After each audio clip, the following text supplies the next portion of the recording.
We are live. Welcome to this week's Teaching Raid live stream, coming to you from Sarlona.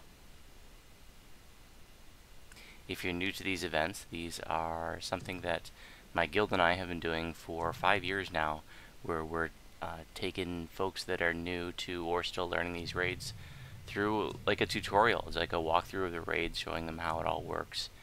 And this week's raid is going to be Epic Vault of Night and Epic Plane of Night, aka EV5-6.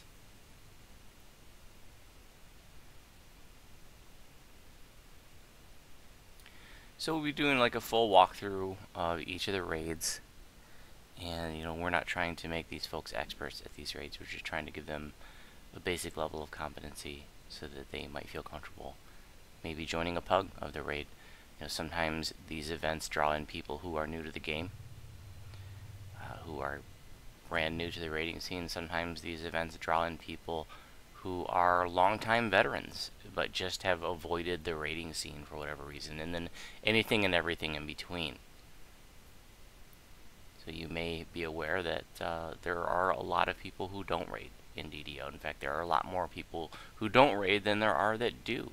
And there are a lot of reasons why people make a conscious effort to avoid raids. Raids can be intimidating, or maybe they had bad experiences with, jerky raid leaders, or, sometimes people feel like their tune or their build or their gear isn't good enough for raids. And so all of these people we're reaching out to, trying to get them involved and show them that, raids can be smooth, understandable, and most importantly fun, right? And this is a game, we play the game to have fun. But I've been there. I remember being a newbie 8 years ago and first joining the raid scene, and having some bad experiences with some jerky raid leaders who are screaming and yelling and not explaining things. And so that experience years ago is part of the inspiration of why I do these teaching raids today. To show these folks, like I said, that raids can be understandable and smooth and a lot of fun. So everybody that's in the group right now is my guildies to help make it a smooth event. I always have about half the group filled with my guildies to help make things smooth, and then usually about half the group filled with newbies. So in years past, we worked through every raid in the game through the winter and spring twice. But we have more raids than ever this year, so some of the older raids, like EV5-6, we're just doing once now to make room for some of the newer raids. So it's the only time we're going to be doing EV5-6 as a teaching raid this season. And just got, well, I had 4 people signed up, but one person had to bow out last minute. So just got 3 signups. I think we even got a first timer, which is really cool. So I'm going to take a couple minutes to get those folks in here. So if you're watching the live stream, and hi Jim White, hi Don Thompson, David Wolf, thanks for joining us. If you're watching the live stream, you got plenty of time to go grab a drink or a smoke or whatever it is you like to do. Alright, I'm going to get the folks that are signed up in here.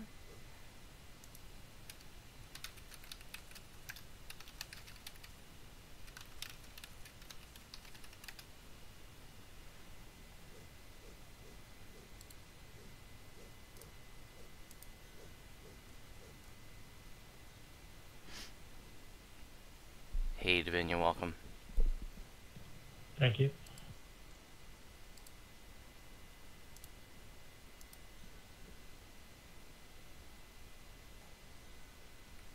Hey, Lion Fear, welcome.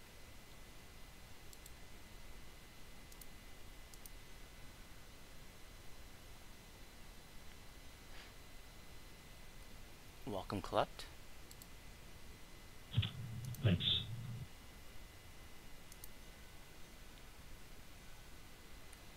Welcome, Angry Tiger.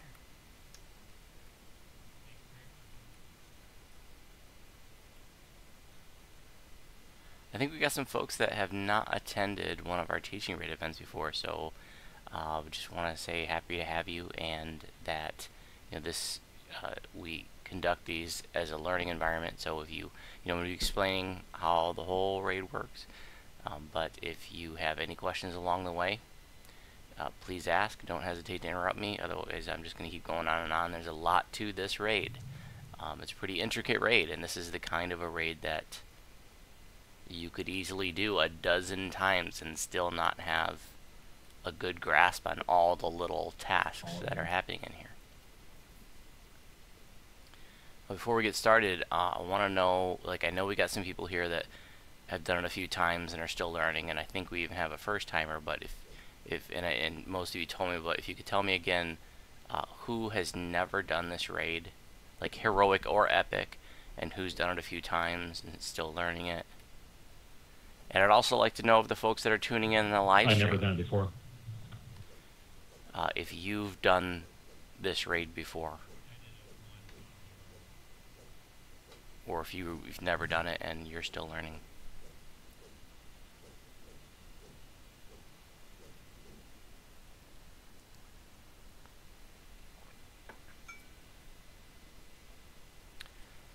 Okay, cool.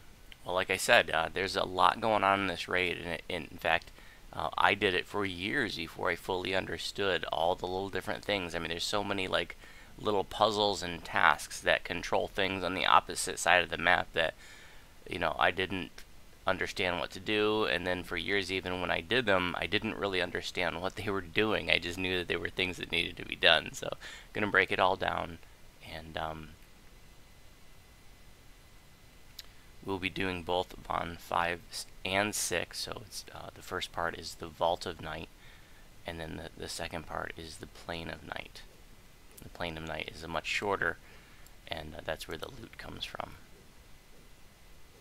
We are going to do it on Epic Elite. This is an older raid, and it's just even on Epic Elite, it's only level 24.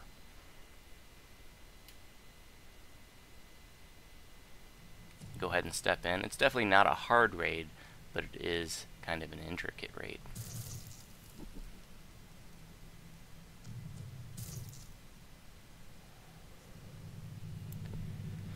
I also want to make sure you guys know that we are live streaming this event.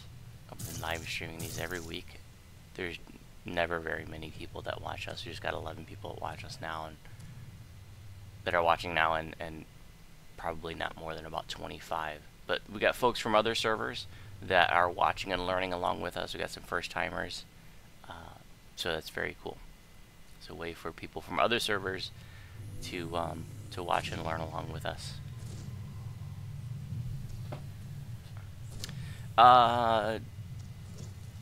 Dr. Grub, I don't. I'm glad that you asked that, because what I want to do is keep everybody together. I know that was not how we normally do it, but I want the folks who are learning the raid to see everything. So it'll definitely take a little bit longer, but that way, yeah, like I said, the folks that are new can see everything. So what DJ Grub is sort of referring to is that usually when experienced groups do this raid, people start splitting up. There are tasks in different areas of the map, and people just go and they start doing them. But we're gonna, like I said, we're gonna stay together so that the folks that are new can see everything.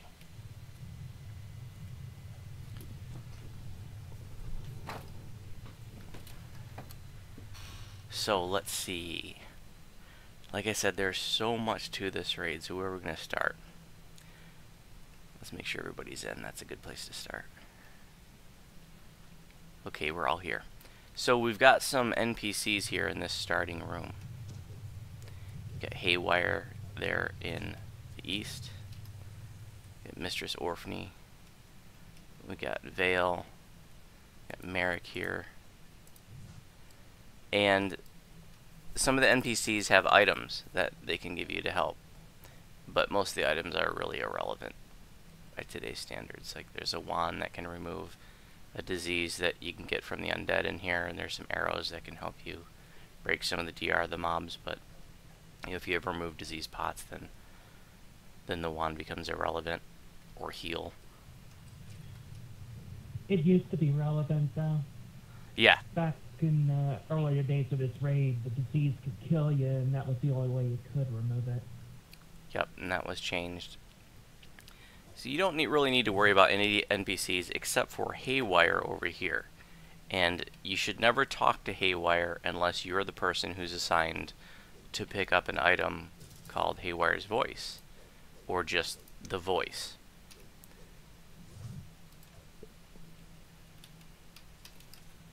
That thing.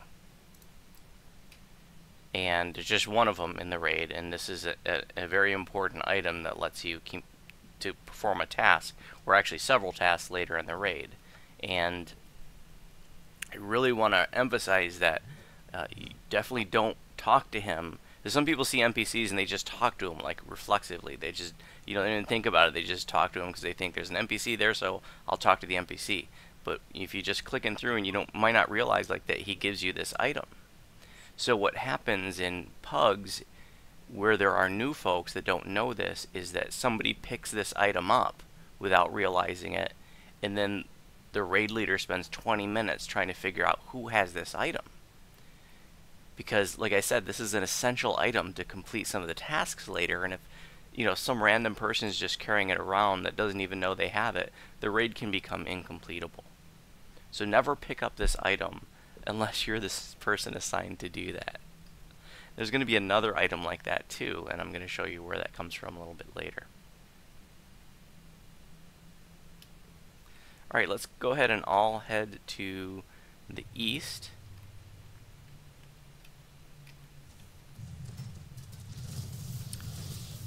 Just in case I didn't say, I do have a lot of my guildies here just to help make things smooth. During the teaching raids, usually have about half the group filled with guildies, and half the group filled with folks that are new to it or still learning. So we'll be fighting our way through some undead and through some casters to the first objective.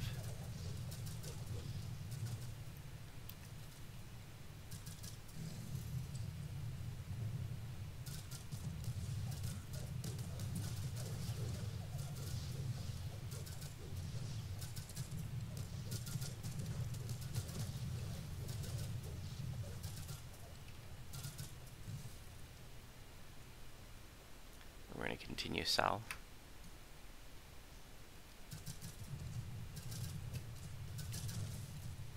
There is a lot going on in this raid, like I said. There's really, it's just practice.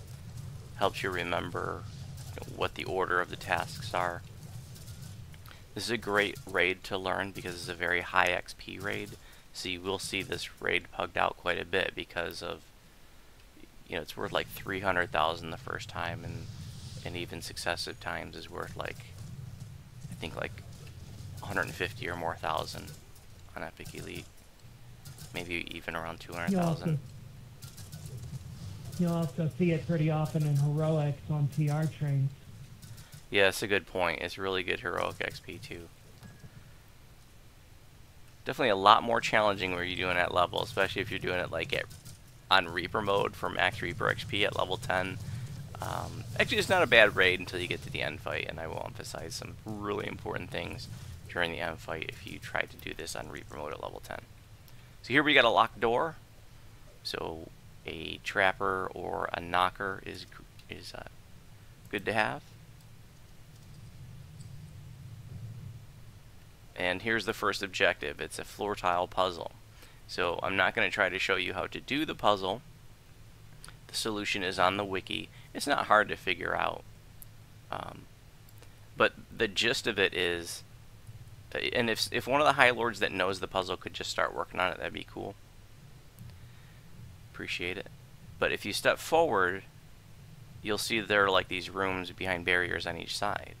And you have to route the light through a rune that's part of the puzzle on each side on the floor.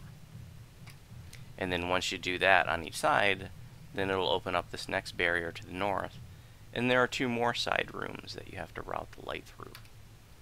And then after you do that, there's a final barrier at the end of the hall, and a speaking stone rune that has to be lit up. And so just all 5 lights, all 5 runes have to be lit up. and that completes the puzzle. Now there are endless respawns here of Warforged that'll come out of these side rooms, and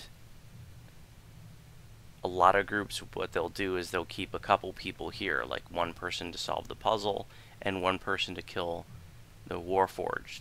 And even after the puzzle is solved, they may keep a killer here, or two even, in order to keep killing the Warforged as they spawn, because groups usually try to get conquest for this raid. Like I said, it's a very high XP raid, so it's definitely worth staying here and killing 20 or 30 Warforged to make sure you get conquest.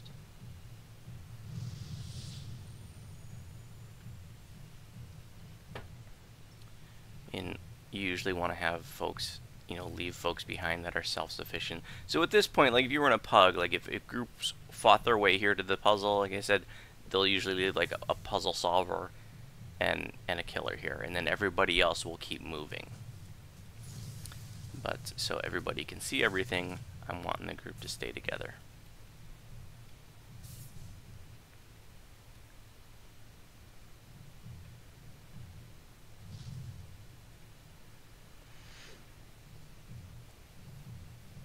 For the folks that are watching the live stream, if you guys have any questions along the way, please ask.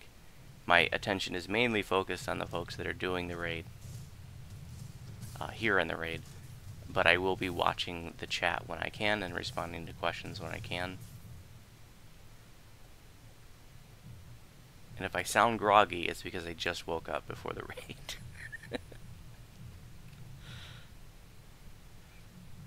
And you guys can step into the next section and just see what that looks like. It's just, like I said, a couple more side rooms.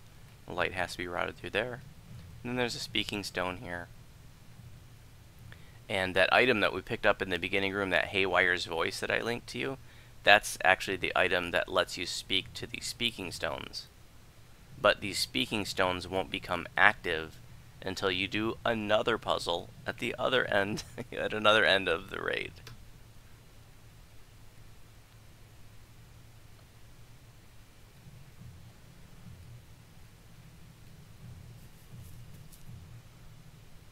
Sorry in advance that this has taken me a while. I aggravated my carpal tunnel in the last quest I ran. Oh, no problem.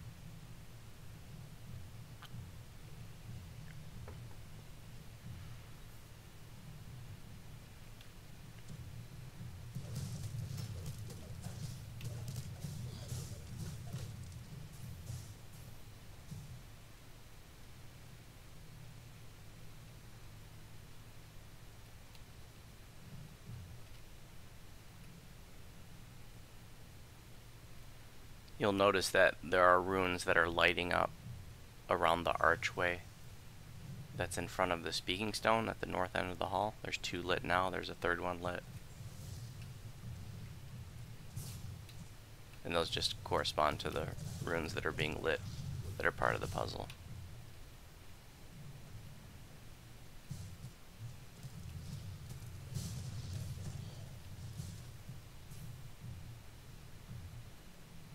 Okay, the puzzle's done. Here's the speaking stone. You can't talk to it yet, though. Like I said, it's not active yet. There's another puzzle that will basically turn those on. And so we can all head back. And at this point, like, it's really just easier to D-door. So let's go ahead and all take a D-door. If one of the High Lords wants to stay here and kill, you're more than welcome to do that.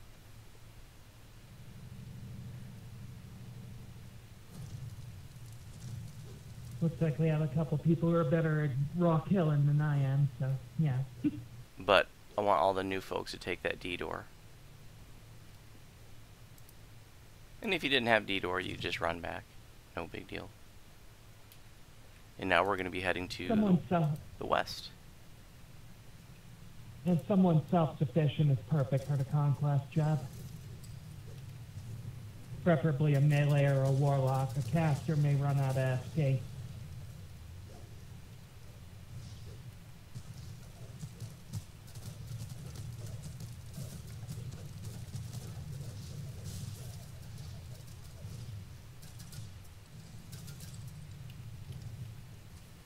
Here there's a trap.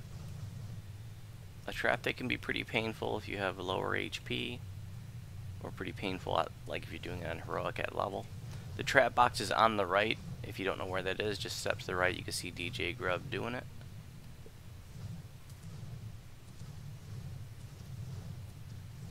It's great to have an evasion trapper for this because you more than likely will get hit when you go through the traps to get to the trap box. But if not, you just raise the person on the other side.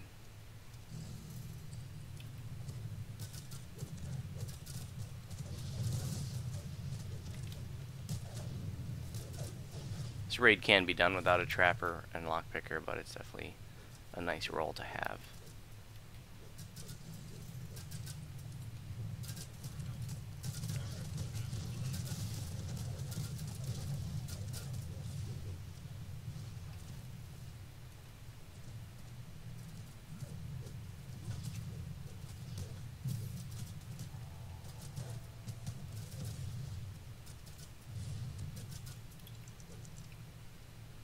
Another locked door.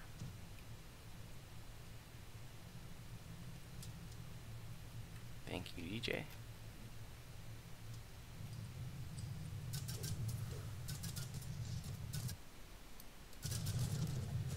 I just epic reincarnated the other day, so Voodoo's only level 22 right now, and I'm working through the Draconic Destiny. So it's not my normal Destiny, which is Sentinel. Planning on starting Voodoo's Racials soon, and I wanted to pick up one more epic past life before I did that. There's undead and casters in here.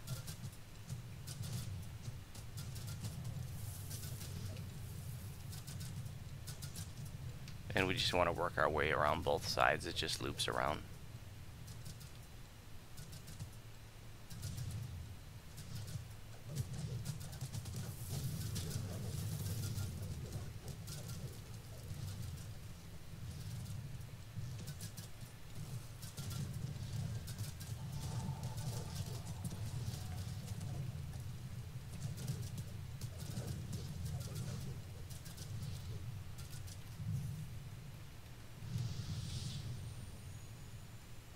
Another uber important spot here at this door to the west. There's going to be a named guy that comes out of here, a red name, Odo Knucklebones, and he's going to drop a quest item called the Arcane Signet Ring, and it'll just drop to the ground in a what looks like a purple treasure bag.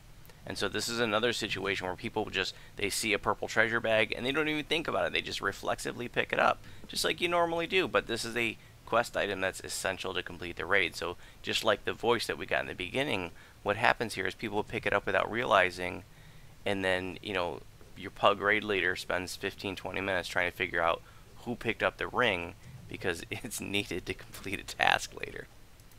So don't pick up that bag, because I want to make sure everybody sees what I'm talking about here.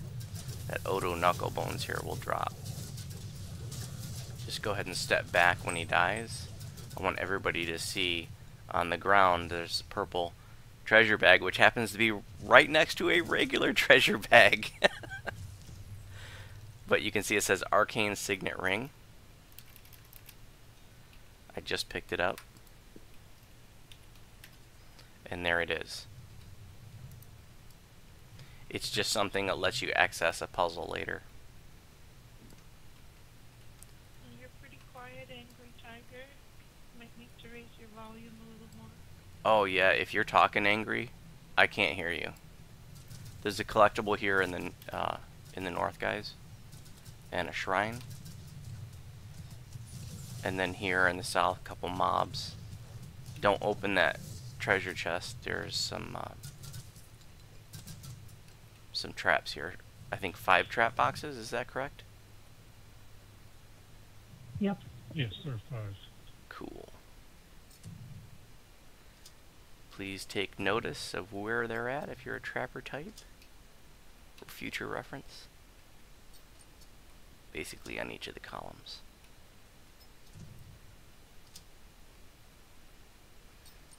If you don't do those traps and you try to open this chest, there will be several electrical traps that that hit you, but we can go ahead and loot this chest now. Are the traps pretty hard to do? I'll let our trapper They don't field really that have- question. They don't really have high DCs, but their placement can be difficult. I also want to show you there's a lever back here, guys, where I'm jumping up and down. It's very easy to miss if you didn't know that it was here, and this just opens up the side door. Make sure you get your collectible here. There's a shrine here if you need it, but probably nobody needs it right now. One of only 2 sets in the raid. Yep, only 2 shrines. So let's go ahead and D-door back to the start. If you didn't have a D-door, then you could just run back.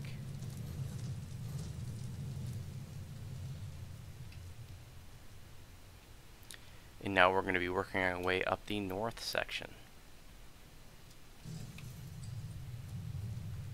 Here, lots of traps on each side, and this is a part that's really nice to have an experienced trapper, especially an evasion trapper, because it's just such a gauntlet of spinny traps and electrical traps.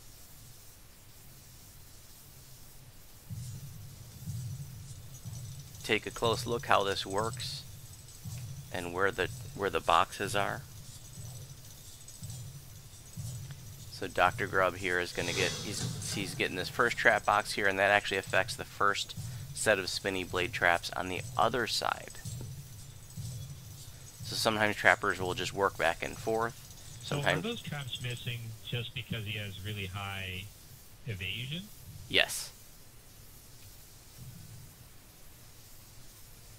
And remember, we're also way over level. You know, this is a level 24 on Epic Elite, and Dr. Grub is level 30.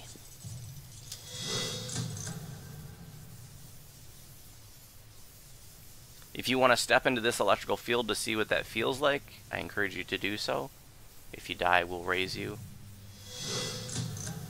You can jump over them.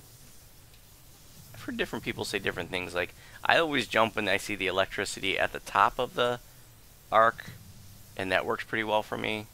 Other people say the bottom. You can try it and see what works for you. Really, it all depends on your lag. Yeah, it probably does. So here we actually have to split up. And I could do wisdom and or ranged on the left. Wisdom has to be 20. there's a wisdom rune here, there's a strength lever, and there's a ranged lever on each side. So this is a spot where you typically want to have 3 people on each side, but you can do this with a lot less people than that. I believe this raid has been duoed. You can, if you had like a druid wolf or an arty dog or something like that, like you can, actually I believe one person, if they're super fast, can get all 3. This raid cannot be soloed. It is literally impossible to solo. I probably wouldn't recommend coming here and trying to do it with 2 unless you were really, really good with knowing everything that's happening. I've personally done it with 3, but probably, 6 is definitely a comfortable number to have in here. Let's see how we want to split this up. Let's get all the new folks on the left. So, Davinia, Lion Fear, Klept, Angry Tiger, I want you on the left, along with DJ Grub, and everybody else can go to the right. So all the new folks, me and DJ on the left, everybody else to the right. I'm going to have to go on the left because I don't have to jump to get across the bridge. You do now?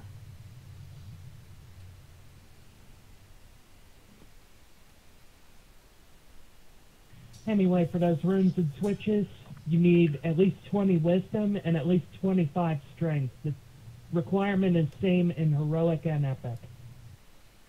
Ah, thank you. I didn't know that.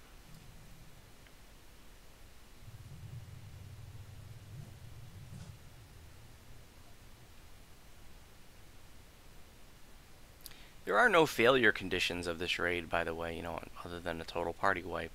There's no way to fail the raid. There's not anything. You can't really mess anything up. I suppose the worst thing a player could do to mess things up, per se, is to pick up the voice of the ring and not realize it, and, you know, slow things down because the raid leader's screaming at you, asking who has the voice in the ring.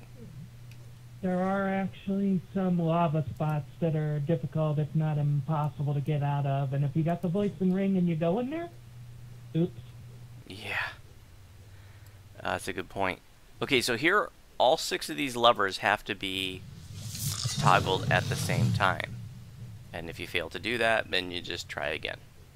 So let's get somebody committed to each one of them. Dr. Grubb, looks like you got the range on the left.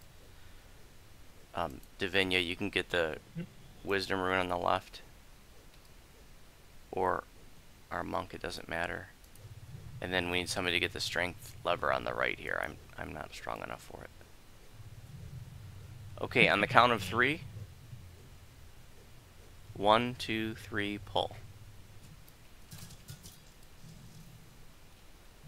First try. Go ahead and go through the door to the side. Sometimes you see groups that will, you know, it takes 3, 4 tries to get that right.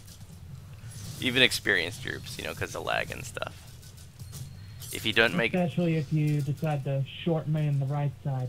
If you don't make it through your side or your door, then you just, there's a lever on the other side that toggles it. So no worries.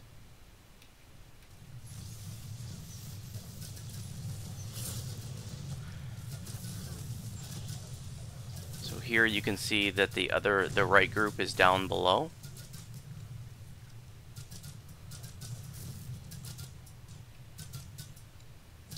And just going to show you here that this lever on this pedestal that I'm standing on will bring down the barrier for the bridge there. Somebody went flying off into the lava. So Lion Fear, you're going to have to stay with the right group now. Go ahead and go through, Klept. Yeah, sorry about that. It's okay.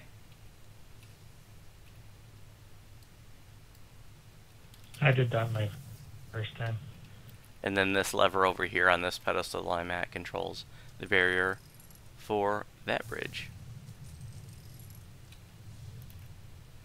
Now you're not always going to have people that are going to come over and hit these levers for you, so it's really important that you know how to get around the bridge if you have nobody to pull this lever for you. And I'm going to show you how to do that. Go ahead and go through Dr. Grubb.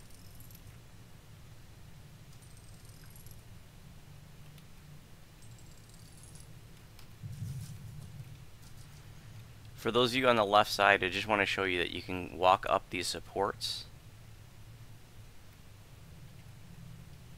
Be careful not to fall off, because it can be challenging to get back up here. And then you just jump out and around to the left side, and you can get past the bridge without having somebody pull that lever. I also want to show you, I don't want you to fall. I'm just going to show you, like, if you do fall, there's also some rubble down here, but we'll get it later. If you do fall, you just want to swim over here to these ledges and get out of the lava.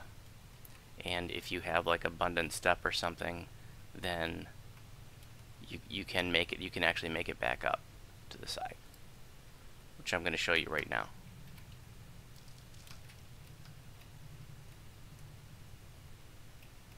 You can jump around just by going up the support of the bridge on the left side, and then to get back over, you're just going to come up on this side support and use your abundant step or wings to come here. And then if you have fast movement, you might be able to jump all the way across, but I wasn't quick enough, so I'll have to use my wings to get there.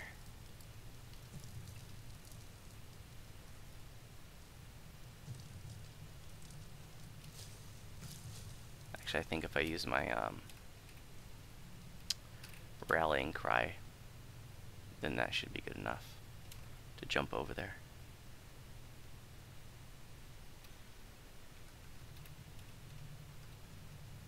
Lion Fear, if you have wings, you can try to... Oh, you do, yeah, because that's how you fell over here. You can try to come up here and rejoin us.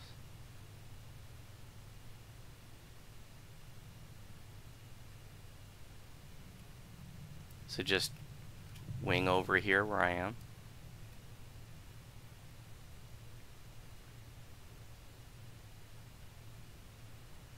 Go up the right support and jump around. Oh, I gotcha. No, you were right. I don't know if you can jump up from the lava and get out. Yeah, you have just go up the right side of the bridge, the right support, and jump out and around to grab this ledge over here where I'm standing now. It's a little tricky. I'm gonna come over and show you.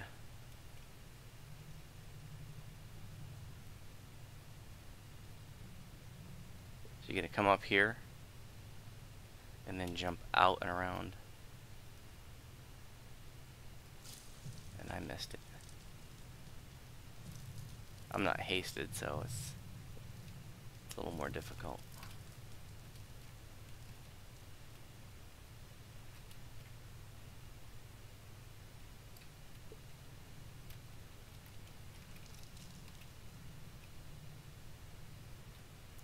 And then from here, you're going to go up this support and then jump across to the column over here. Or wing across. You got it. And then from here, same thing. I'm going to try to just jump up.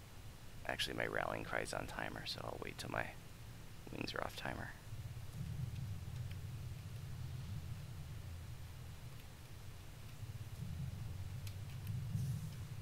And then just go ahead and wing across.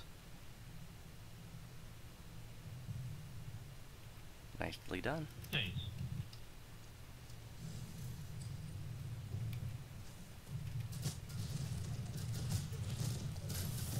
There is a locked door at the top of these stairs on the left, so it's great to have somebody who can unlock doors.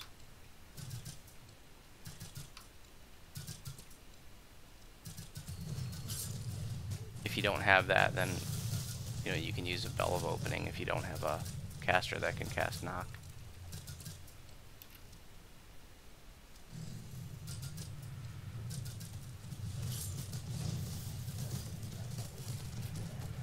Hey Costas. Coming from Thalanis, cool.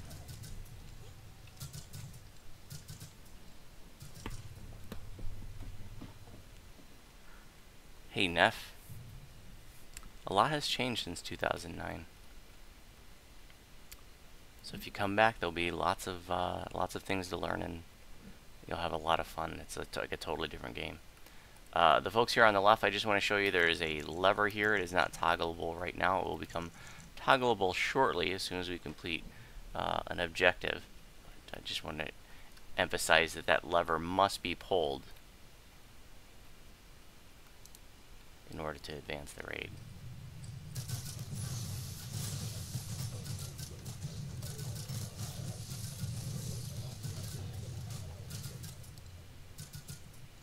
Here we are above the other group.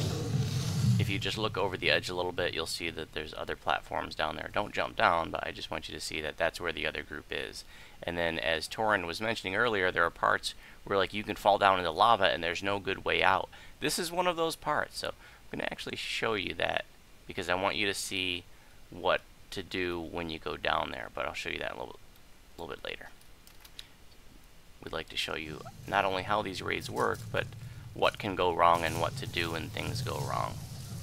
Because I don't want you to get into a pug and panic if you fall down there.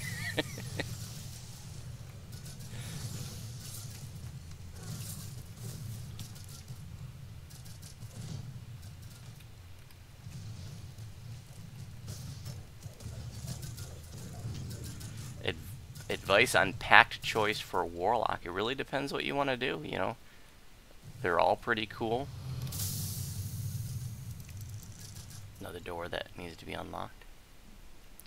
You know, if you're doing a lot of heroic Reaper questing, your Fiend packed Warlock, doing the cone shape, focusing on Necro and Enchantment is extremely powerful. I mean, it's powerful even in Epics too, but I mean, they're just crushing everything in heroics right now.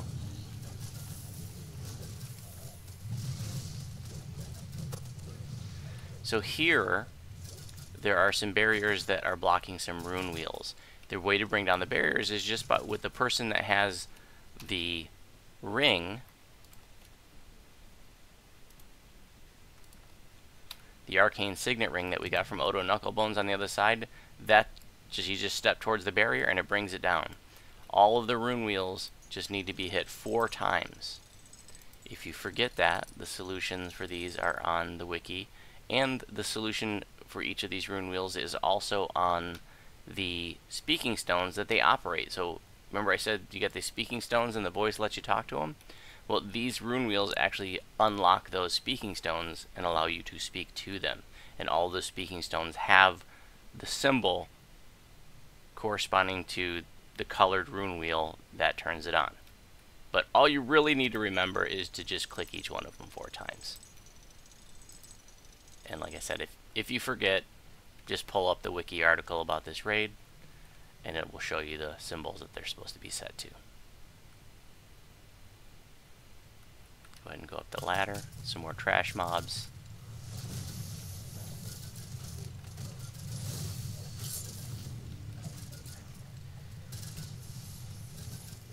Another rune wheel. Again, person with the ring just steps to it. The barrier comes down. Click the wheel 4 times. All 3 rune wheels clicked 4 times, and you're good to go. And here's the first speaking stone that we are going to operate. And so you're going to talk to it, and you're going to have 2 choices. It's going to say, you can say, my name is Voodoo, or whatever your name is, or my name is Odo Knucklebones. If you tell it your real name, then it's not going to want to talk to you anymore, but you have to tell it that you're Odo Knucklebones. So that voice thingy that you got from Odo, or from Odo in the beginning, is like changing your voice to trick the speaking stones.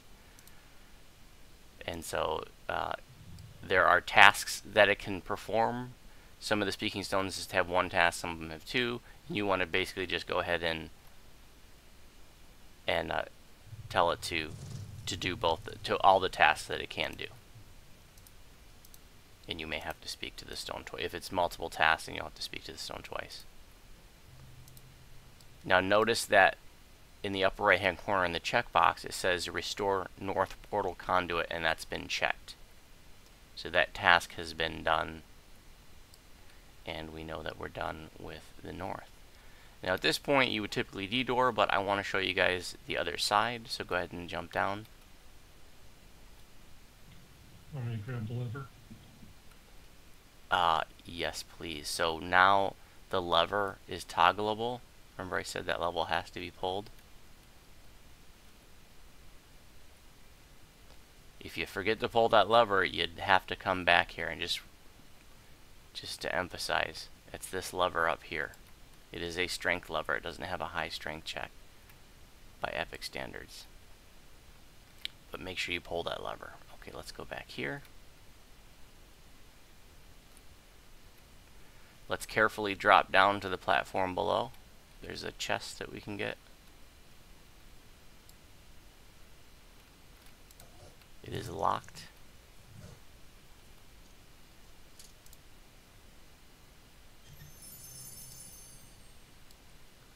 And then I want to show you in this next room here to the south that there's another lever here that has to be pulled. And that's all the objectives to be done on this side. And then just so you get your bearings, if you come out here, you can see that this is the bridge area. Now, for those of you who are new, if you want to, you can jump over here and get your collectible. But I want you to jump back because I want to show you what you're going to have to do if you fall in the lava over here. So get your collectible and then come right back over here.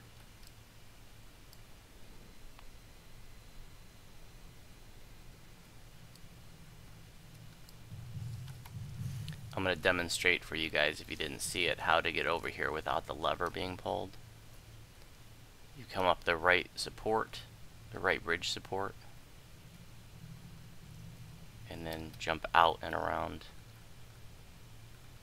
to this ledge that I'm at now. Or if you had wings, I guess you could just go all the way across, yeah? I noticed where you're jumping. I'm not sure if you're aware of this here. Ah, There's a spot where you can I land didn't know a little that. short, and then you can jump up in there. Thank you. Yeah, I didn't know that. You still have to have Nice a tip. somewhat decent jump, but it's not max. Yeah, that would have been the difference when I missed it earlier. Appreciate that. See, I'm still learning things about this raid. Alright, are all the new folks over here?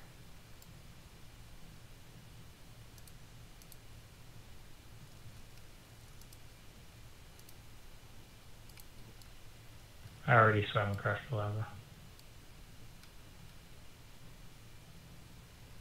If you miss the jump again, just try to aim for where my avatar is.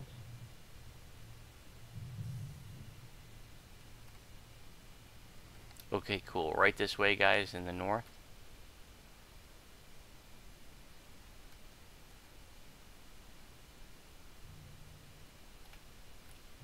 Over here.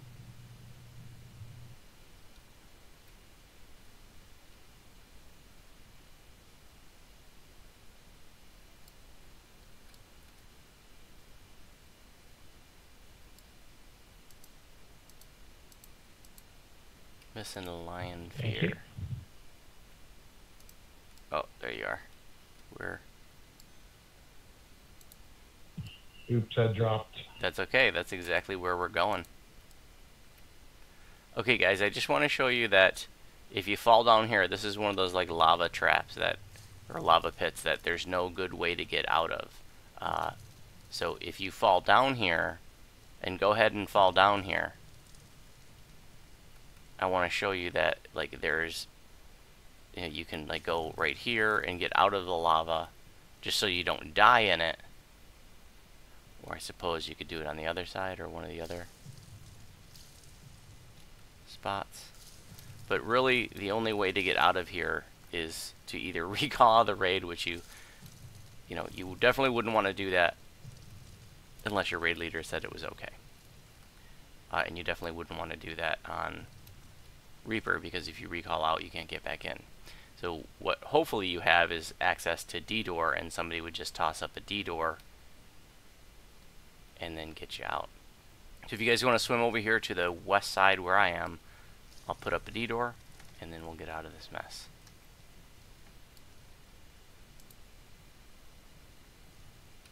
So if you ever fall down here, don't panic. Just climb up on one of these side thingies, and then ask for somebody with D-door to come rescue you. I suppose if you didn't move around too much, you could try doing /stuck, and hopefully it would get you up there, but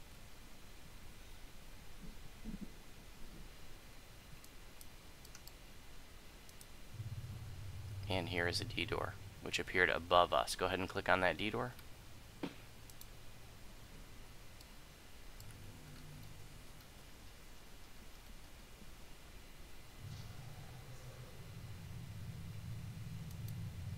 Okay, cool. Alright, now we are going to go to the west again. And there's going to be some new mobs to deal with. Even though we've come through here once already, these mobs were behind a barrier the first time.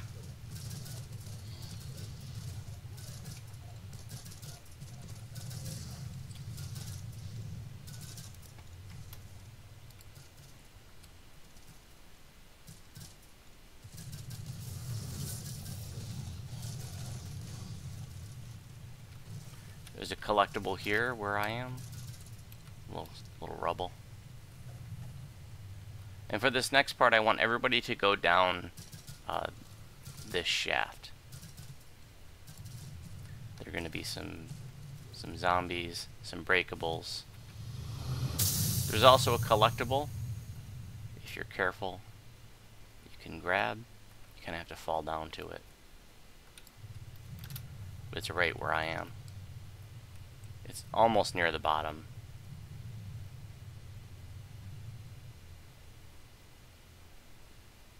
It's kind of tricky because you have to like jump out and around to get it.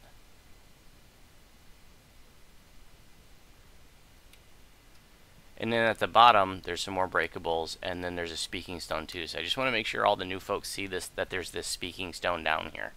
And I also want to point out, if you look at the bottom of the speaking stone, all the way near the floor, you'll see that little symbol that corresponds to the rune wheel, just showing that the solution does exist inside the raid. You don't have to memorize it, but you know, just it's easiest if you do it. It's easiest if you just remember to hit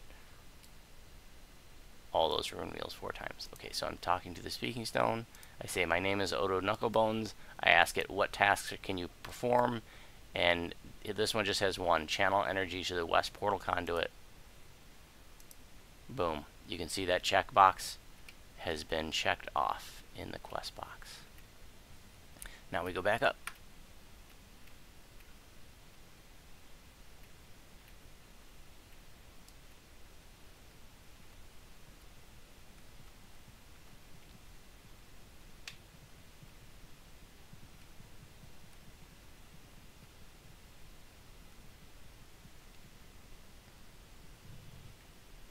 And we're going to keep heading to the west.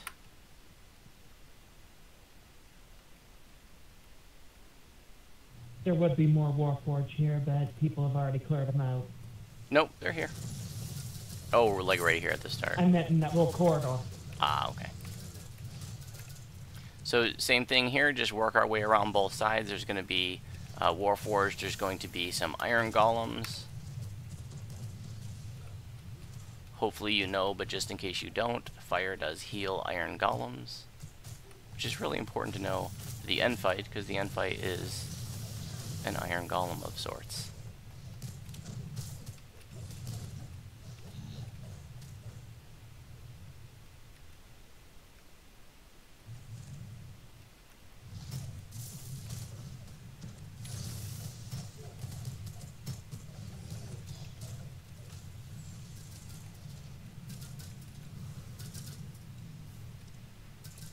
Alright, come into the center. Now that all the mobs have been cleared out, you'll see that there's this adamantine coffer at the top of this dais.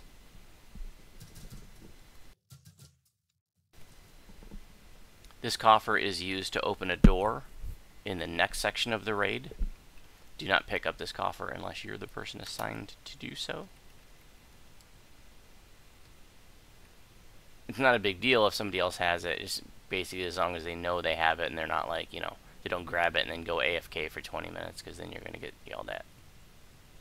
So here we have a little fight to get a chest. Go ahead and step up a little bit, because you're going to get locked out of the fight. Once you open the chest, it will bring up a barrier and activate these mobs.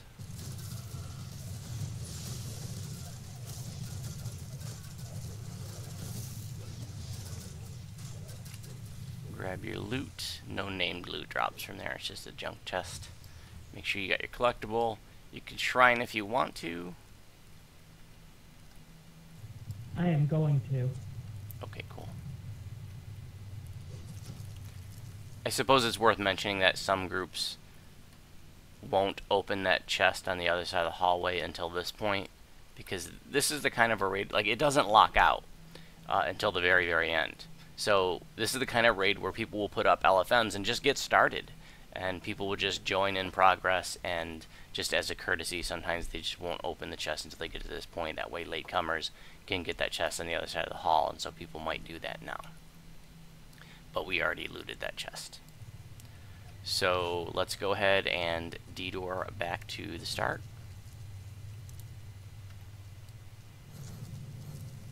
I need to AFK for just a moment. I will catch up. Take your time.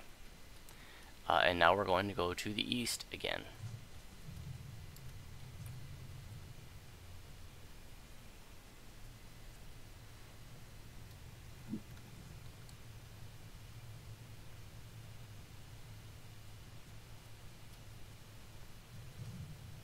Another locked door here.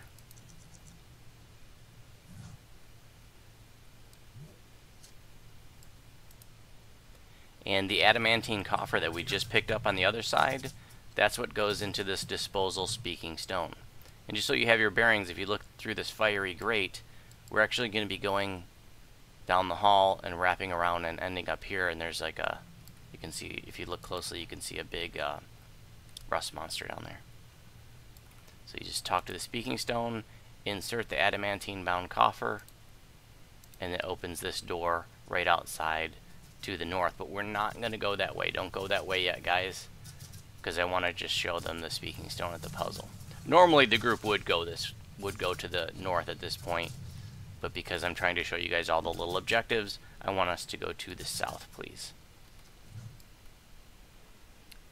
So most of the party would go, you know, the other way, and then just the person with the voice would typically go this way. But like I said, I want you guys to see and understand every little task that's happening. You know, a lot of times you might join a pug, and you know, people are standing around like, because nobody knows what to do with the ring and the voice. That's pretty common little conundrum. And I've even seen it happen where, like, I remember being a newbie in this raid years ago, and like the leader didn't know what to do with them, and we just had to like give up. And I didn't know what to do with them back then. So just showing you here that now the speaking stone at the end of the puzzle is accessible. There are 2 tasks here. You tell it your name is Odo Knucklebones, ask it what task it can perform. One of them says stop the production of the maintenance golems at once, and so that stops the Warforged from spawning right here. So if you were still farming for conquest, you wouldn't want to hit that at this point. But I don't remember what conquest is. Can somebody tell me if we're getting close? We're at, Already got it. oh, we already. Oh, okay, Yeah, cool. Okay, so go ahead and stop the production of maintenance golems at once. We'll get a little XP for that. And then talk to it again and tell it to channel energy to the east portal conduit. Notice that that's checked off now in the upper right hand corner in the quest box. Y'all are in the puzzle room, correct? Yeah, but we're heading back now to the Rusty. So just go ahead and walk out of here, guys.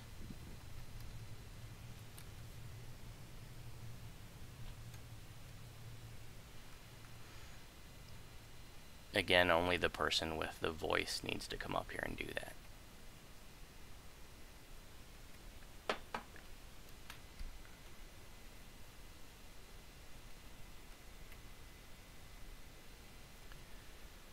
It's taking, you know, longer because I'm explaining things and we're all sticking together, but when you have groups, you know, with enough people that know what they're doing and everybody's splitting up, this pre-raid can go, can easily be done in like 20 minutes with a quick group, you know, or less. I want to show you here that there is a key in the lava.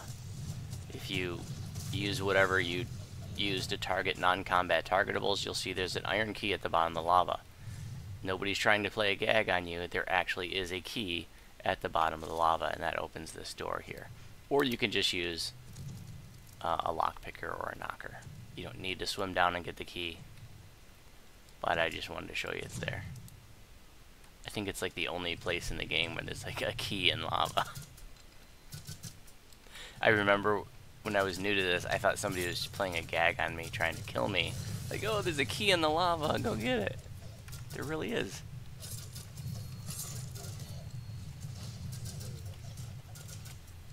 Is that where you learn to play that gag on others like you do? Oh, hell yeah. But I don't do it to folks that are new and learning the raid unless they're my guild. I just do those kind of pranks in my guildies. And then they hate me for it. Or we try to get you back. Yep. You can go ahead and jump down here. There's a junk chest and there's a collectible, a mushroom around the other side from the chest. Help yourself. And then just take the ladder up.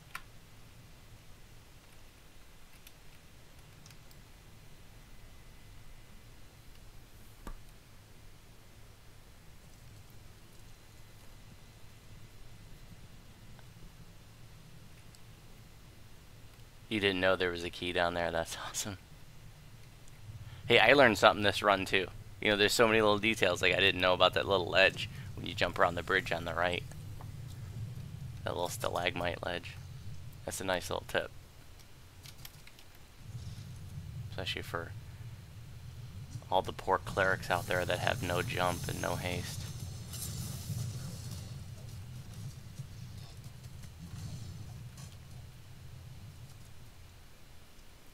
And Warforged Exterminator 3. nice. Another locked door here. So if you didn't have a lockpicker or a knocker, you can see that you go through quite a few bells of opening. So that's definitely a role you want to try to fill.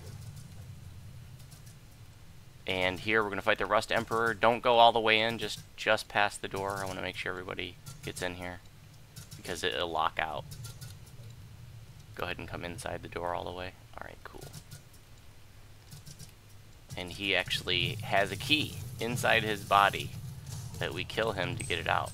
It's a crystal key, so he didn't dissolve it. And you could just see that there's this crystal key that dropped to the floor. It's hard to see because it's inside of him, or he's covering it. I'm going to go ahead and grab that. There's a collectible in the back right. And at this point, we can run back, or if you have D-door, it's a nice little shortcut. So go ahead and take the D-door. So the objective there was just to get the key, and that key opens up this door to the south.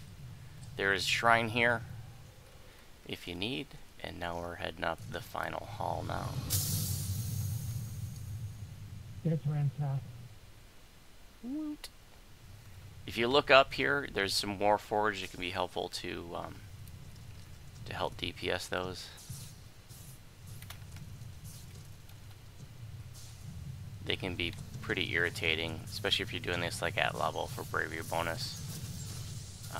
Their spells they can get you.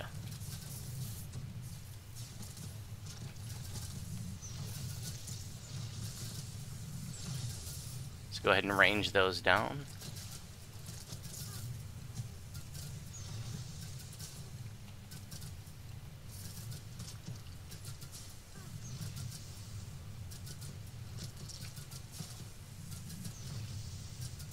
Alright, so here there are 4 levers down below, which we're going to toggle here in a minute, and then what that's going to do is going to like redirect some airflow and shoot an air jet out of this little Mario pipe that DJ Grub's standing on. Is going to shoot him up, and so at least one person needs to be shot up, and then there are some levers up there that are going to like let down ladders. Like over here you can see there's like a ladder right above me where I'm jumping. So someone needs to go up there and let this ladder down so the rest of us can get up there. So I want the new folks to go all the way down to the bottom. And we'll get everybody on a lever. It looks like there's already people here. Everybody, all the High Lords already knew to come down here. Appreciate that. And so you just do like a countdown and everybody has to pull this lever at the same time. Don't stand under the air jets. Because if you stand there like right at the lever, you're gonna get hit by a flame jet that shoots out of it after you pull the lever. So it's best to stand back or off to the side a little bit. All right, so let's pull the levers in 3, 2, 1, pull.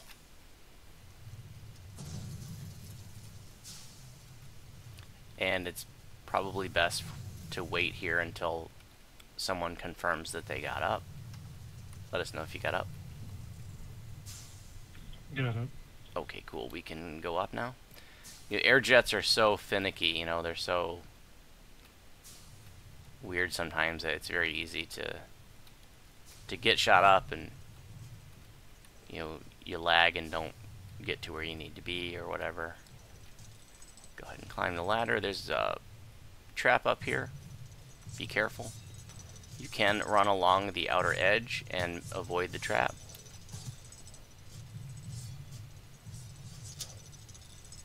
Trap box right there. It's been disabled. Just keep going up the ramp.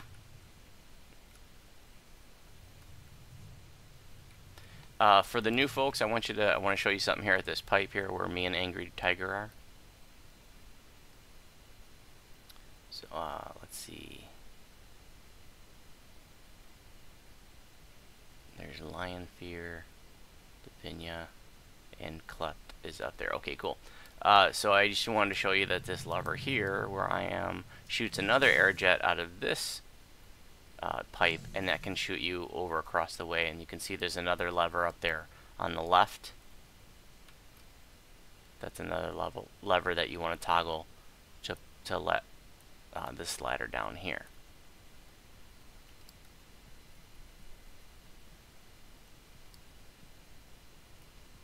was already done. Oh, actually, that was... That lever, excuse me, okay, that lever, I'm sorry, is for the first ladder. This lever here at the top of this ladder is for this ladder.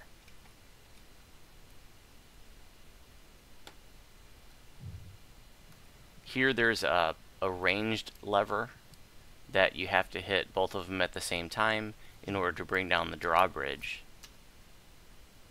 And this can be frustrating if you get out of sequence and they just both toggle back and forth. So you want to make sure you either have two people doing it,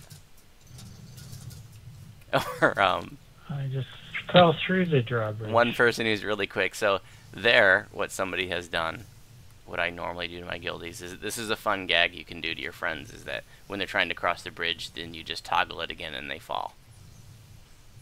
Nobody gets hurt, just people get laughed at is all.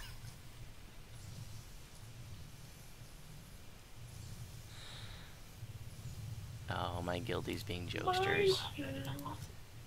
Was that you, Meister?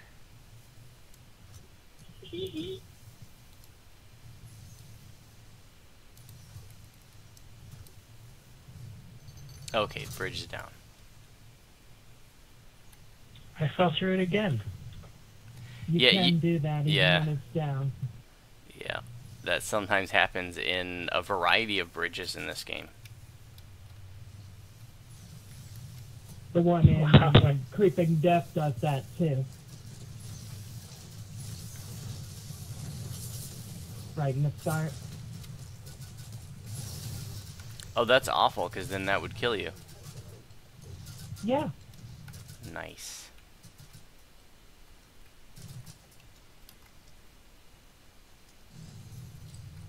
Third time's the charm.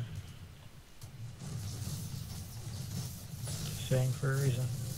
So here we're just killing a few more Warforged, and the end fight is just around the corner.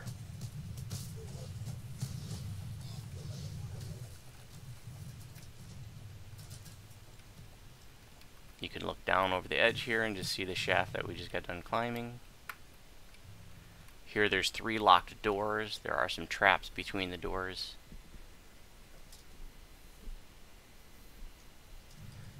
Can be tricky to do this if you don't have a trapper. What some people don't know, and I didn't realize this for a long time, is that the knock spell can be cast from a distance. So you could be like standing out here and cast a knock spell on that 3rd door, for example. Alright, this is the end fight. Go ahead and go in. Make sure you do not talk to Erich. There's also a trap box here for those traps. Oh yes, trap box right here on the right, inside this 3rd door. So this is a part where you can get yelled at if you're new to it, and you just start doing things without thinking about it. Like if you come in here and when you talk to Erich here, that locks this door and the door will never open. So locking out anybody who didn't get through that door. So if you come in here and you just talk to the dwarf and people get locked out, like you're probably going to get yelled at. So really important to know, like don't ever talk to this dwarf here. Let the leader do it when everybody's ready. And I'm just making sure everybody's here. Looks like we're all here. So the end fight. So that golem in the middle, which is an iron golem, but more has a lot more defenses than a regular iron golem. It's basically like immune to all spell damage types except for like untyped. Like it's even immune to force. And it can be healed by some elemental spells depending on which of the Iron Defender guardians are alive. So there's going to be some Iron Defenders that spawn, and there's like a lightning one, and like an acid one, and a fire one. I can't remember them all, but I believe the way that it works is if the lightning one's alive, then the golem heals from lightning. It may not be. They may not be exactly right. In any event, don't do elemental damage to this guy because it's either going to do nothing or heal him. So just avoid it altogether. So untyped damage, so if you're a caster, you know, Rune, Greater Rune. If you're in Epics, if you're in Heroics, that can get a little more tricky, you know. Disintegrate, Cyclonic Blast. Cyclonic, yeah. What else do we got for untyped damage spells? Blade Barrier, Salt Ray. Spike growth. Everard's Black Tentacles, if you're a Warlock, that does untyped damage. So I know some people like to turn off Maximize and Empower for that because they just focus on the, you know, like on the crowd control aspects, but this can be, you know, this part and actually the next part of the raid can be a part where you want to make sure you have Maximize and Empower on your tentacles because of the untyped damage that it does. I also want to really emphasize that when this part completes, do not recall out because the next part 6, the entrance is right here. So a couple times in the past when we've done these teaching raids, people have recalled out and weren't able to join us for part 6. So don't recall out. Part 6 is pretty short. This is definitely the longer part. So make sure that you enter part 6 from here. If you recalled out, you cannot enter part 6 from outside of the dungeon. And like I said, this door locks, so you're totally locked out. But people can join late up to this point. Yeah. Yeah, they put the raid entrance right where, like, the chest right on top of it, so it's very easy to click on the. Thankfully, not an issue in the heroics. It's easy to click on the entrance by mistake, and then, you know, if you're not really paying attention, you can click to go in, and then you might accidentally go on the wrong difficulty, and that's another mistake that newbies will make.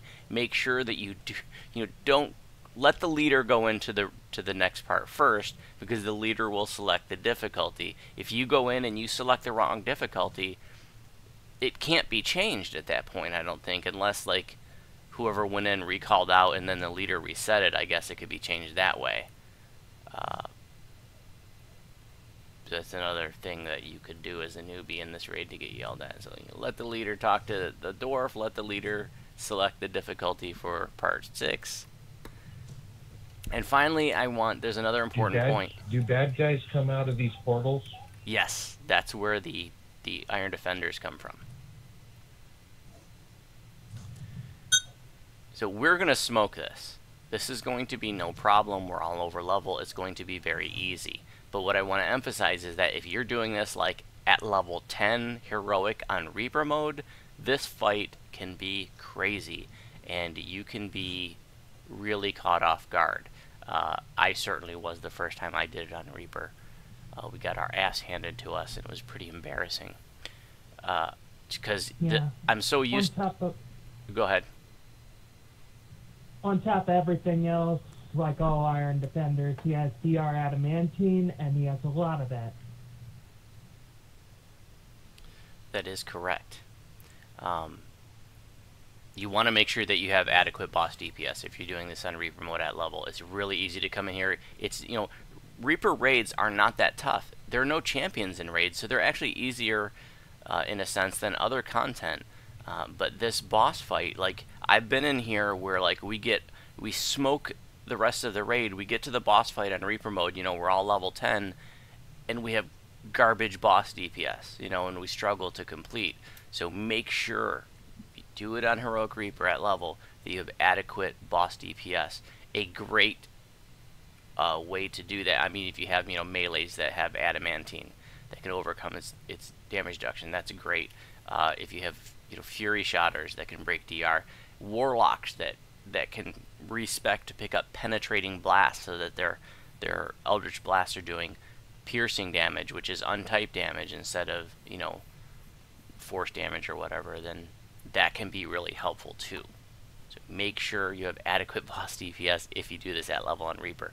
Also, this could be really tricky to do shorthanded on Reaper mode at level in Heroics because it's so easy to get overwhelmed by the dogs. So you would want to have like a team set up to take care of the dogs, or perhaps just everybody kill the dogs when the dogs are out and then focus on the boss. So do not blow this fight off in Reaper mode on heroic, because it can be really serious. But here we can blow it off because we're all over level, and we'll just smoke it. Any questions about any part of this raid before we continue? This is the end fight, and we're going to go right from here to the next part.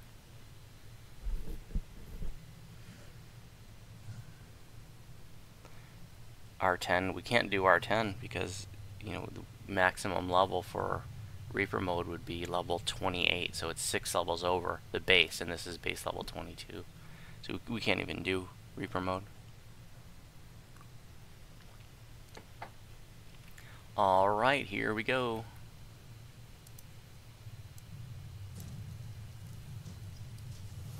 You can see you got Eric's Lightning Hound and Eric's Fire Hound, etc. Ice Hound. A funny thing that casters like to do back in the day is to keep throwing fire spells at the golem to heal it, to see if they could outdo the melees and the ranges in the party. I don't think anybody does that anymore, but I remember those days. Those were funny.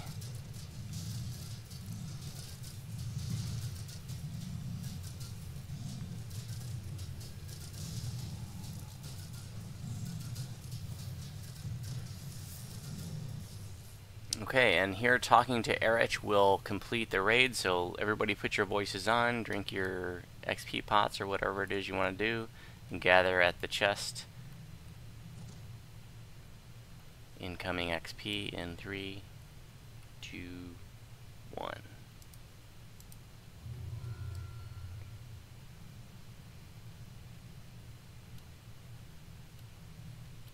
Little chest population lag. Go ahead and get your chest. No named loot drops out of here, but you will get some epic tokens. And then, like I said, don't recall out. Click on the barrier, and we're going to do the raid on Epic Elite as well. It's just level 24 on Epic Elite, so shouldn't be a problem.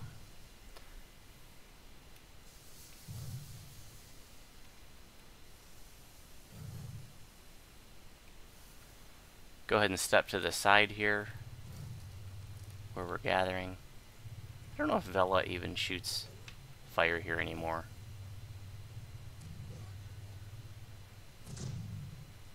But in any event, if the dragon was breathing fire on us, this stalactite in front of me would block it if we were here. Usually folks gather on the left here. I do want to show you that if you look over the edge, we are like in space, hovering above the planet.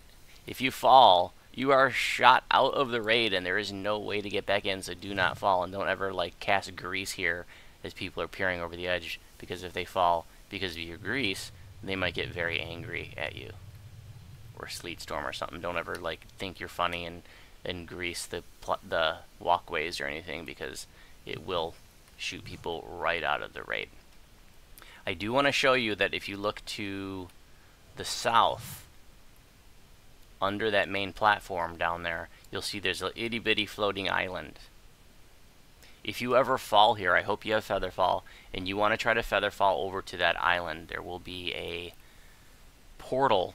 I think that portal doesn't appear until the raid is complete, or at least later on in the raid, but you can use that portal to get back up here.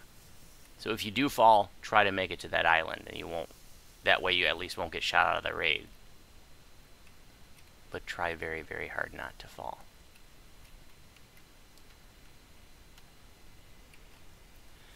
Okay, so this part is much shorter than Bond 5.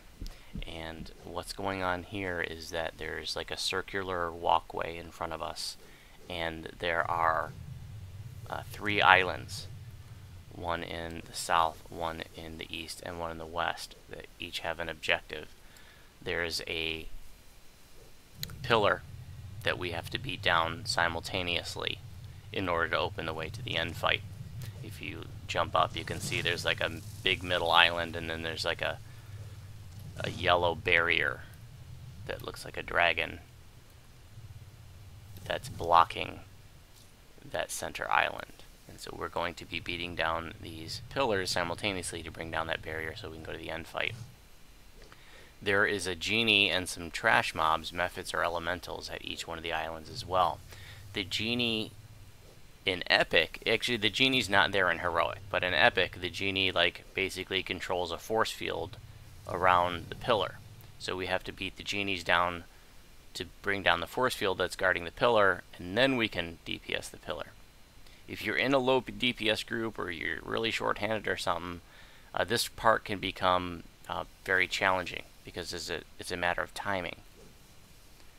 And it's a matter of having adequate DPS. You know, the pillar, you know, it's immune to piercing damage, so ranged tunes are often not good enough, and then, you know, it's immune to most other types of damage, so like casters are often struggling with damaging it. You can use Disintegrate, like I said, Everett's Black Tentacles against the pillars, but you're not going to damage it with, like, you know, fireballs and other elemental spells, or I don't even think it takes force damage.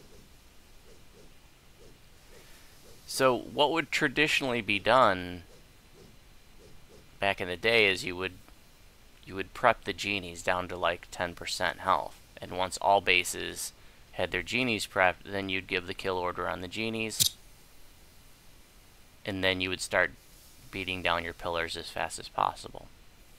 Because we're all over level, I think what you're going to find most groups are doing is they just go in and smash it.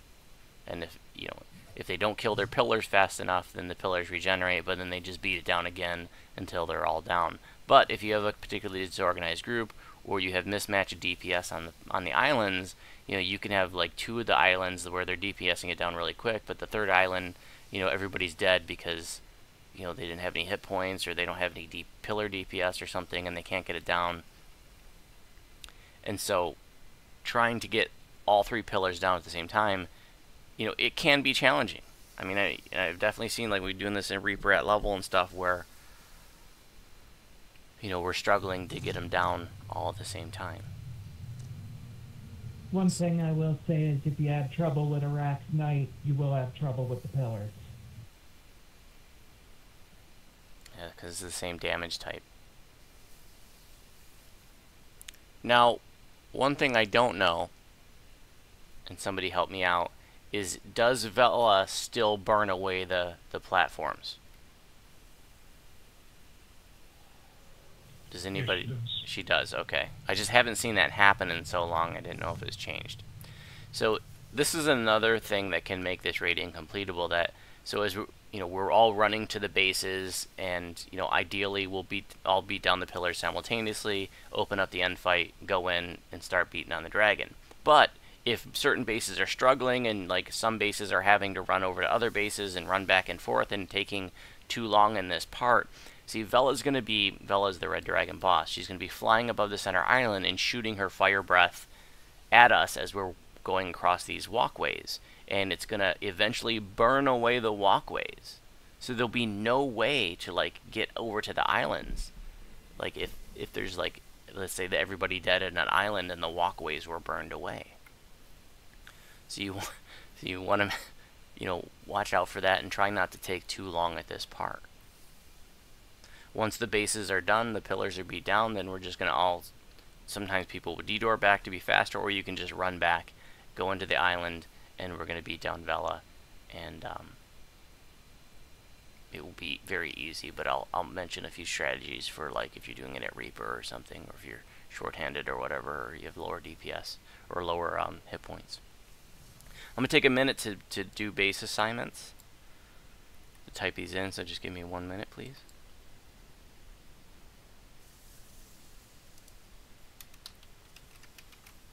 I didn't want to speak over you, but I did post in party chat some useful buffs and other things you can have coming in here. Even if you have low HP or bad evasion, there's still ways to get around some of the damage, especially fighting the dragon.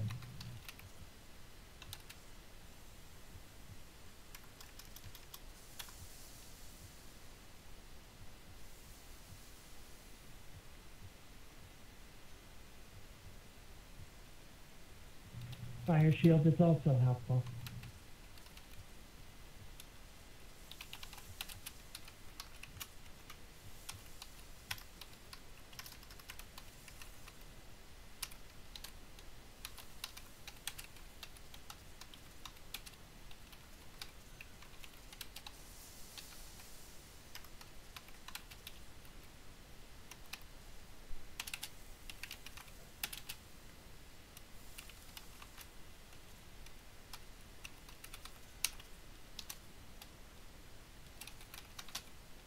But I did specify freedom of movement because one of the bases is iced and you can slip and slide all over the place there.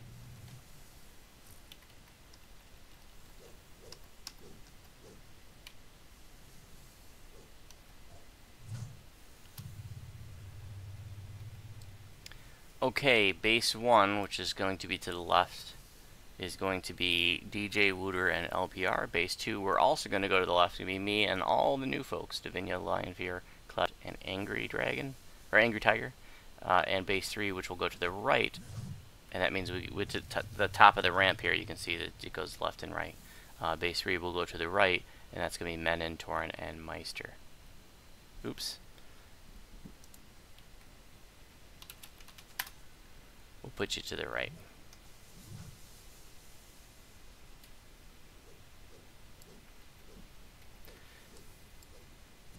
I'll also say that back in the day, back in the olden days, back in the day, yeah, back in my day, one strategy that people liked to use is to have a bard run ahead of all the bases and fascinate the trash mobs. Back in the day, the trash mobs here were really, really challenging.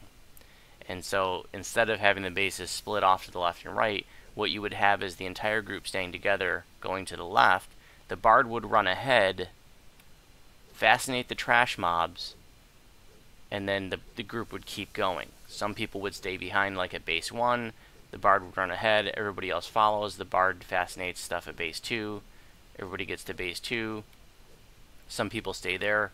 The rest continue to base 3. The bard's moving ahead of them to fascinate those mobs, and it just sort of gets them out of the way. By today's standards, the trash mobs are not a big deal. But I suppose if you were coming in here with just like you and 2 of your friends at level 20, you know, you might have you might have a harder time with them. But we're just gonna smash them. You usually want to give, so in this case, with the bases are going to be splitting up, and you give base 2 a head start, like a 15-second head start, because it's a longer run. And basically, once the base 2 people start rounding base 1, then everybody would go. And that way everybody arrives at their base around the same time, and if you have your DPS relatively evenly split, then it shouldn't really be a big deal to just beat everything down without making a big deal about trying to time it. So we're not going to worry about prepping anything. We're just going to go to our bases and smash it. And then we'll do the end fight. Any questions before we get started? And let's go ahead and get buffs.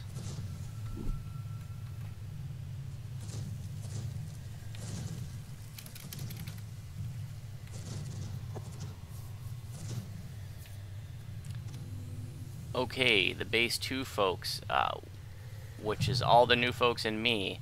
Let's go ahead and go. Everybody else give us, I'll let you know when to go. We're going to go to the left. Be very careful. It's easy to lag off of the platform. I also want to make sure that you know that if you're the first person to run past base 3, the genie will pull you back. You'll teleport right back to him, which if it happens to you for the first time, it can freak you out, and you're wondering, why the heck am I getting teleported back to the previous base? And he'll keep doing that until somebody else grabs his aggro. Oh, base 1 and 2, base 1 and 3 go. So here we got trash mobs and mephits on base 2. We're going to beat down our genie. Once the genie's dead, the barrier for the pillar comes down. We're just going to beat down the pillar.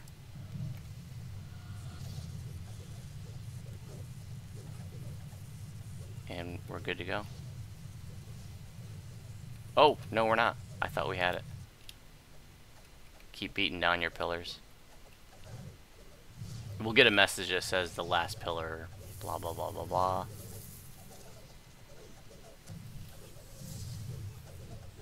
They are immune to piercing.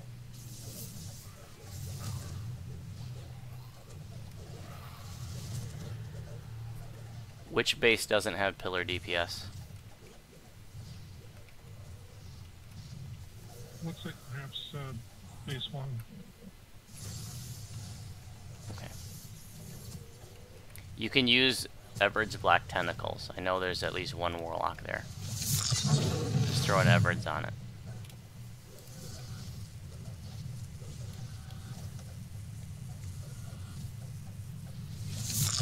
There we go. Okay, base 2, I'm going to put up a D door here. Go ahead and take that and just go straight in. Back in, you can see Vella is breathing at us now. Back in the old days, there would be a barrier that would come up, like pretty much right after you entered. So you'd want to make sure everybody entered at the same time. That barrier doesn't come up till much later now, so you can basically just run right in. And let's not DPS Vella. I want everybody just to stand back. Just stand back and get pummeled by Vella, because I want all the new folks just to see what, let her fire breath hit you.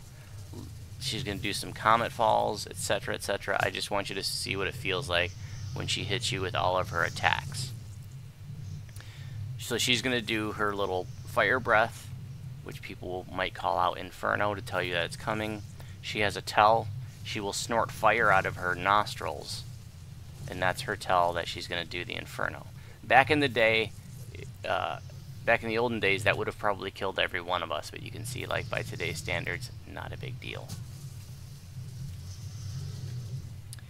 But if you were on a squishy tune and that Inferno was giving you a hard time, you would want to stand behind these stalagmites to, you know, these would be safe spots from the Inferno. Typically on the left is where people would gather, because that's where, like, there would be maybe a healer that could heal you.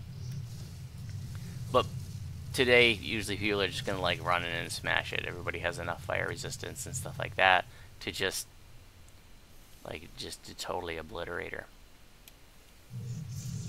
We are lagging. After, I don't know, a couple of minutes or something, I'm not sure if it's timed or if it's a certain number of Infernos, there are going to be eggs that spawn on the ground. This only happens in the epic version.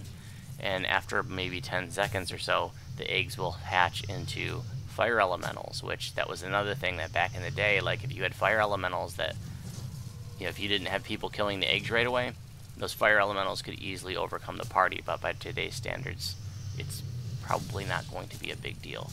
But I just want you to be aware of that. And I wanted you to see the comet falls too, because if there's nobody on Vella, then she starts getting lonely and starts comet falling the party, which you just saw. So I just wanted you to see those mechanics. And you can go ahead and start beating on Vella. She was DDO's first dragon and isn't programmed like newer dragons. She doesn't move around or do anything interesting. She just stands there and breathes fire and swings her claws at you.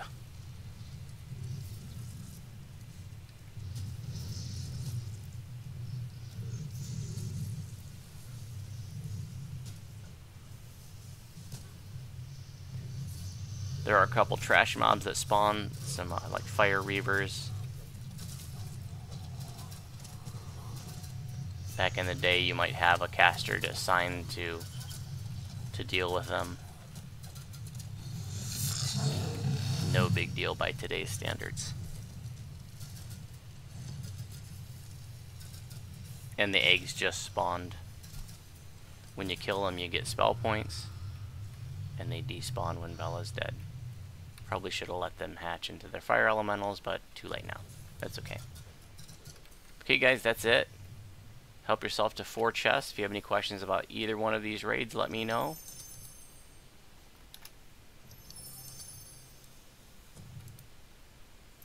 At least one of you is your first time, so congrats on your first completion. If anybody in the live stream has questions, let me know. And the epic chest on the left can have named loot.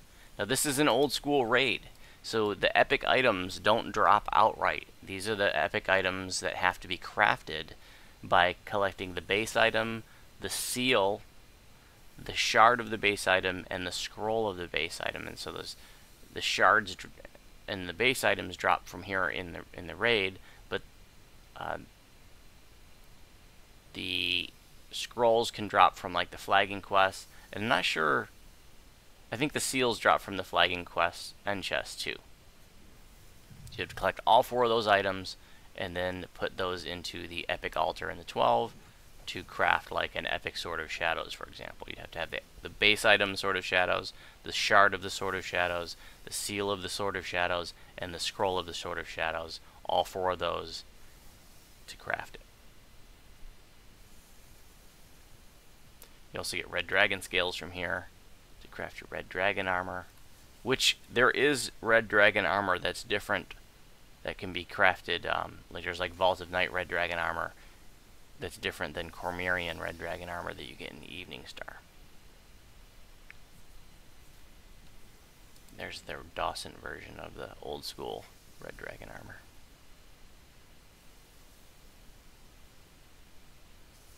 Okay guys, that is all. Oh, don't recall out yet if you're new. There's one more thing I want to show you.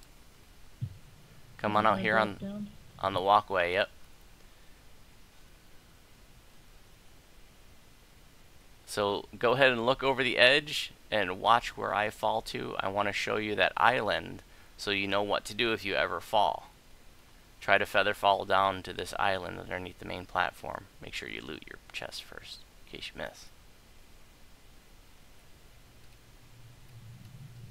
If you fall, you'll just get like, I think you fall into the market or House K or something, I can't remember.